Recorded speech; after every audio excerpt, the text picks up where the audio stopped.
Eastern city of Lahore, a large number of buses carrying supporters, many waving the Pakistani flag. And many of the demonstrators say they are fed up with the current government, with rising prices, with continuing terrorist attacks and with continuing power shortages. And all of this is coming at a very difficult moment for the government. It's been dealing with a crisis in recent days in the city of Quetta, where more than 100 Shia Muslims were killed. And now it's going to face another challenge right here on its own doorstep. All again there in Islamabad. Beijing's familiar air pollution has become so bad that even China's tightly controlled state media is urging action from the government. Driving home the point, the artist Ai Weiwei has posted these pictures of himself wearing a gas mask. The Global Times newspaper said the authorities must publish the facts and not cover up the extent of the problem. The BBC's Celia Hatton has this report from Beijing. I'm on a bridge near the center of downtown Beijing, but a thick layer of air pollution that's blanketed the city for much of the past 3 days is hiding many of the buildings behind me.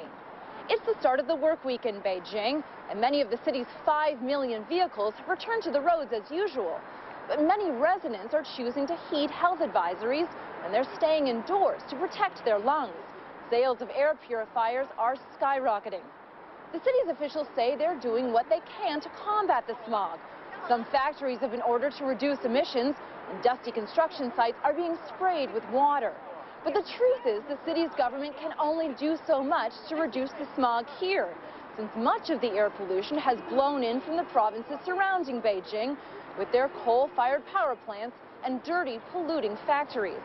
The truth is, Beijing's smog will likely stay in place until the wind picks up and blows much of it away, starting on Wednesday. Beijing today. In a couple of minutes, BBC World News begins broadcasting from its new studios in central London. We begin a long goodbye from our home for the last 2 decades here at Television Centre. International viewers, stay tuned for our exciting new look, which if you're watching in the UK, you'll be able to see if you join us at the same time tomorrow. From me, Nick Gowing, bye-bye.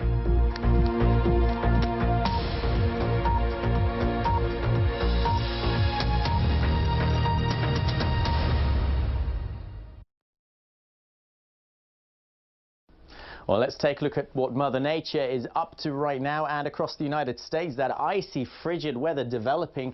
Take a look at these deep blues across Canada, deep blues across the central part of the United States as well. And that cold air is just starting to encroach into northern parts of Alabama and Mississippi. But meanwhile, the eastern seaboard still, through Monday, very, very warm conditions. In Miami, highs of around 25 degrees, and even in the Big Apple, 17. Now, that's warm for January. However, in Colorado, it's 12 below, so all of this cold weather will continue to sink southwards and eastwards over the next few days. If you're hopping onto an airplane jetting off to LAX, we're talking about sunny skies in Los Angeles, 13 degrees or so, so on the cool side, but at least the weather is looking mostly good. In Denver, however, it's still 10 below. And more central parts of America, see this cloud here, that's a weather front, a cold weather front, which will be introducing a colder air to northern parts of Mexico, so the Sierra Madre mountain ranges, certainly some below freezing temperatures also around the coasts of the Gulf of California here. Temperatures only into single figures during the course of the night. Further south in the tropics, the usual weather conditions. We've got the trades blowing in, some of these showers on all of these eastern coasts here, and temperatures between around about 26 and 30 degrees Celsius through Monday. Now over to South America, still these very rainy, wet conditions across the very far southeast of Brazil. Here towards the northeast, the drought continues. However, the best of the weather, or the sunniest of the weather, will be across Uruguay, Paraguay, towards the south, across Argentina as well. Now in the sunshine, Montevideo, temperatures getting up to around about 31 degrees Celsius.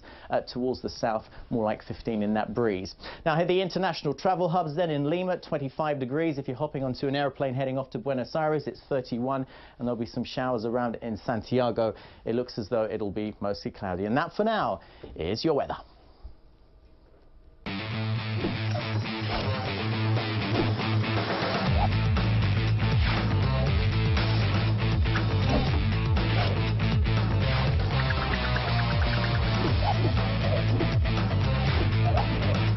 Wherever your allegiance may lie, unite in the love of football, radio, TV, online and mobile.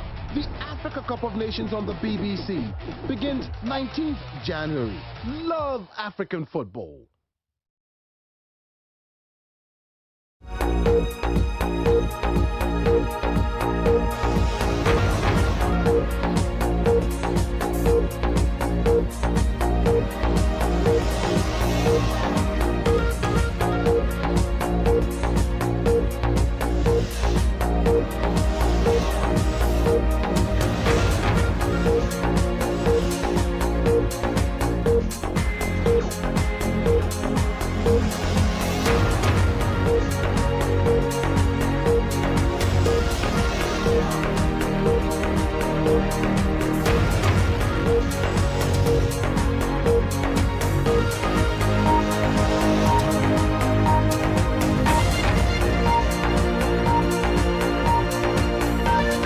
This is BBC.